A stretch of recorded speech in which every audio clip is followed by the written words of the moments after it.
आप शायद ना ऐसा शैम्पू यूज़ कर रहे हो जिसमें बहुत सारे केमिकल्स है और हो सकता है आपके बालों को वो बहुत जल्दी तोड़ दे। और आपको तो पता ही है कि अपने देश में हेयर फॉल्स की कितनी ज़्यादा समस्या हो गई है।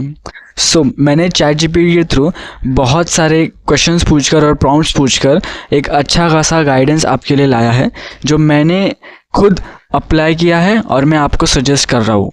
ओके, सो ये वीडियो अंत तक देखना। इसमें मैं आपको 7 ऐसे इंग्रेडिएंट बताऊंगा। अगर उसमें से एक भी इंग्रेडिएंट आपके शैम्पू में होगा तो उसे प्लीज़ अभी के अभी फेंक दीजिए। पहला इंग्रेडिएंट जो है, जो आपके शैम्पू में बिल्कुल नहीं होना चाहिए, वो है सल्फेट्स, सोडियम लॉरेंस सल्फेट। आपने इसका नाम बहुत सुना होगा।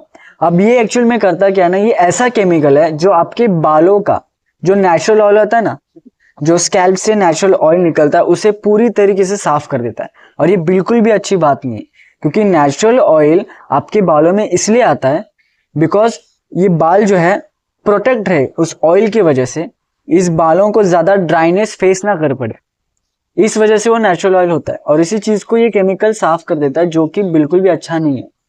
तो अगर आप सल्फेट से भरे हुए शैम्पूज यूज कर रहे हैं तो प्लीज इसे तुरंत ही फेंक दीजिए। सबसे पहली चीज आपको यही करनी है, इंग्रेडिएंट्स में ये सल्फेट नाम देखना है। ओके, इसके बाद जो दूसरा केमिकल है, ये बहुत पॉपुलर है जैसे कि सल्फेट्स था, वो है पैराबेन। अब ये ऐसा केमिकल है जो किसी भी चीज में अगर आ जाए ना, उस चीज को लंबे समय तक टिकने के लिए हेल्प करता है। तो अगर ये आपके शैम्पू में आ गया है तो ये पहली चीज क्या करेगा पता है, ये जब आप शैम्पू लगाओगे ना बालों में, तो आपके अंदर जाएगा, ये आपके बालों के अंदर, और हार्मोन्स को डिस्टर्ब करेगा। अब आपको तो पता है कि मेल हार्मोन उसके इतने लगे पड़े ना अभी 24 में। अब अपने पैर पे कुल्हाड़ी फिर से मत मारिए, और अगर आपके शैम्पू में पैराबेन दिख गया तो उसे फेंक दो। सल्फेट और पैराबेन होना ही नहीं चाहिए, बिल्कुल भी नहीं। इसके बाद जो तीसरा केमिकल है वो है सिलिकॉन।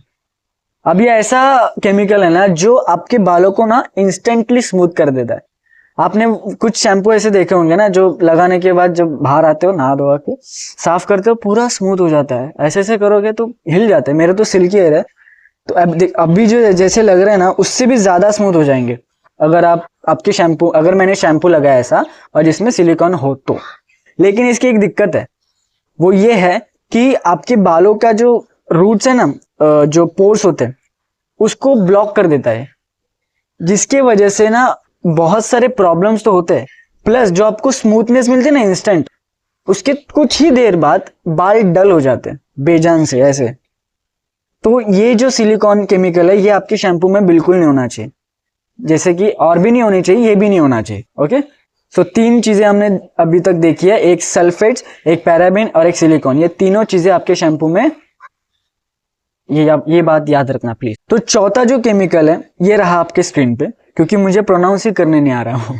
ओके, सो ये ऐसा केमिकल है जिसे देखकर आपको पता चलना चाहिए कि बहुत डेंजरस है। और वाकई में ये ऐसा केमिकल है जो आपके हेयर्स को थिन कर देता है। मतलब यहाँ पे बंदे अपने बालों को थिक करने में लगे, और ये ऐसा केमिकल है जो सीधा अपोजिट काम कर रहा है।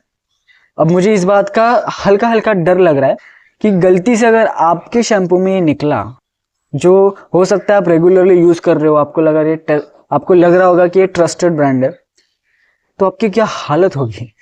मैं विश करता हूँ कि आपके पास बहुत विल पावर हो। अगर ये केमिकल आपके शैम्पू में है तो ओके, तो उसे जल्दी से फेंक देना उस शैम्पू को, क्योंकि ये केमिकल बहुत डेंजरस हो सकता है। बालों को पतला करना है, ये बहुत बेकार चीज है, लॉन्ग टर्म में बहुत डैमेज होगा, बहुत ज्यादा। 5वां ऐसा केमिकल है जो बहुत कॉमन है, मतलब लगभग हर शैम्पू में आ जाता है, जो कि केमिकल से भरे होते हैं, वो है फ्रेग्रेंस। हाँ, अच्छी खुशबू आना, जैसे क्लिनिक प्लस से आती है, सनसिल्क से आती है। ओके, डव से नहीं आती शायद। तो जो बाकी सारे केमिकल्स वाले ब्रांड है ना, उनमें से बहुत फ्रेग्रेंस वाली खुशबू आती है, जो कि हमें बहुत अच्छी लगती है। लेकिन इस चीज से आपके बालों में इरिटेशन हो सकती है, आपके स्कैल्प में इरिटेशन हो सकती है, और हेयर ग्रोथ जो होती है ना, उसे ये रोक देता है, बहुत स्लो कर देता है बहुत। तो ये केमिकल ना ही हो तो बेहतर होगा, इस पर क्या ही कहा जाए। अब 6th केमिकल जो है वो है पॉलीथीन ग्लाइकॉल। अब ये ऐसा केमिकल है जो अगर आपके शैम्पू में है तो आपके बाल ये बहुत ज़्यादा ड्राई कर देता है, और लॉन्ग टर्म में आपके बालों को ज़्यादा हार्म करता है। तो ये भी केमिकल है जो आपके शैम्पू में बिल्कुल नहीं होना चाहिए, इस बात का भी आप ध्यान रखिएगा। Last but not the least, alcohol. अब ये एक ऐसा केमिकल है जो आपको ना ही पीना है और ना ही पिलाना है। बालों को ये बहुत डैमेज करेगा लॉन्ग टर्म में। ओके, तो ये ऐसा भी केमिकल है जो आपको बहुत ज़्यादा नुकसान पहुंचाएगा। जल्दी सब कुछ नहीं दिखेगा, लेकिन एट द एंड आपके बाल बहुत ही खराब हो सकते हैं। अब सातों इंग्रेडिएंट्स में एक चीज कॉमन है, वो है डैमेज करना, आपके बालों को आपके बालों की वाट लगाना, राइट। सो मैंने इस वीडियो में ये चाहा है कि आपको मैं वो सब बताऊं जो मैंने अभी अभी लर्न किया है। ओके, मेरा इंटेंशन पहले से यही था कि मैं आपसे नॉलेज शेयर करूं, आपको हेल्प करूं, और ये इंटेंशन मेरा है और हमेशा रहेगा। So thank you so much for watching this video. अगर आपको कोई भी वैल्यू मिली हो तो प्लीज आप कमेंट में जरूर बताइएगा।